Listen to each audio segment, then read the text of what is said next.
Vietnam আপনারা জানেন যে ভিয়েতনাম একটা শক্তিশালী দল, তারা আসিয়ান আন্ডার-23 চ্যাম্পিয়ন, 3বারের চ্যাম্পিয়ন। সো এই একটা টিমের সাথে আমরা আমাদের যে টিম, আমাদের টিমের স্ট্রেংথ অনুপাতে আমরা একটা ব্লকে গিয়েছিলাম, মিড ব্লকে গিয়েছিলাম, বাট ওরা আমাদের প্ল্যানটাকে এক্সিকিউট করতে দেয়নি। মানে আমরা যখন বল বিল্ড আপে গিয়েছি, তারা কিন্তু আমাদেরকে প্রেসিংয়ে আমরা স্পেশালি আমাদের নাম্বার 10 দুজনকে খুঁজে পাইনি, যেটা আমাদের স্টাইল খেলার, বা ইভেন আউট উইং সাইড দিয়ে খেলে ক্রস করে অ্যাটাক ফিনিশ করা। আমরা এই কাজগুলো আমাদের প্ল্যানে আমরা সফল হইনি, এর জন্য আমরা আজকের ম্যাচটা মূলত হেরেছি।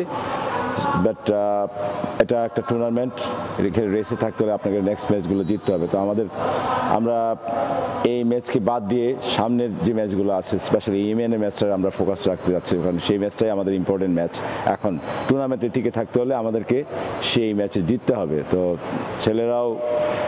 ছেলেদের ভালো রিকভারি দরকার। আমরা কোচিং স্টাফ সরলভাবে তাদেরকে চেষ্টা করছি যে ফোকাস রাখার জন্য, মোটিভেটেড রাখার জন্য। আজকে যেটা হয়েছে ইটস গন।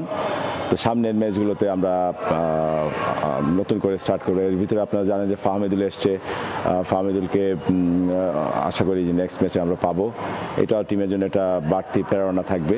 পাশাপাশি আমাদের গোলকিপার শ্রাবণ কিন্তু আউটস্ট্যান্ডিং পারফরমেন্স করেছে, আপনারা জানেন। সে আজকে ম্যান অফ দ্য ম্যাচ পেয়েছে। আউটস্ট্যান্ডিং অনেকগুলো 5 থেকে 6টা কনফার্ম গোল সে সেভ করেছে, যার জন্য তাকে ম্যান অফ দ্য ম্যাচ দেওয়া হয়েছে। এটাও আমাদের দলের জন্য একটা প্রেরণা। আসলে আমাদেরকে আমাদের প্ল্যানটাকে এক্সিকিউট করতে হবে। তো প্লেয়াররা বুঝতে পেরেছে যে আমরা আসলে আমাদের প্ল্যানটা এক্সিকিউট করতে পারিনি, এবং যেটাই আমাদের আজকে হারার মূল। এবং প্রতিপক্ষ ভিয়েতনাম সত্যি শক্তিশালী ছিল আমাদের জন্য।